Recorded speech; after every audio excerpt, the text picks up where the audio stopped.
Polisi yahiko mwanya ogu kandi cyashangwa ngo muntu ogu abasa kubahitirwa hanga hari nuko kureto mberwe bakagunaga umurinko konjeru zaziri 12 chika makumyana na sitasi kwegera narga twara abana hatajiro wana bahambuza atari umuntu uri bamutomera ningati inkumayento nyono bwo kigati ne cyanarebe hata mvuga kuna twasanga ndeba nkangarana nanya hata ndera fandi Julius baretembwa ya polisi kandi uko kugeza aho kutozo burari tumureba atuzabuza boda boda yitu tinkumanyamo kunka ndeba ari umuntu w'umushije kunka cyeshoni nakifutangaza wareba emfa yafiremo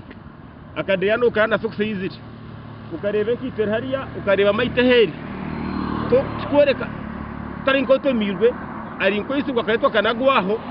so cyabuzabuza buri muntu wera. Samson Kasasira oguno mugambirizi wa polisi abo cyanga cya Rizi enshongeji nuko yagigamba hati kandi ukurikira ingomero y'umuntu ubu ukumenya ka JB bataringaya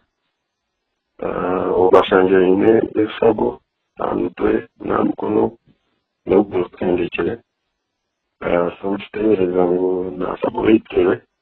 kuko tutondeza kiriya kugenda ngesho batugandira umwana we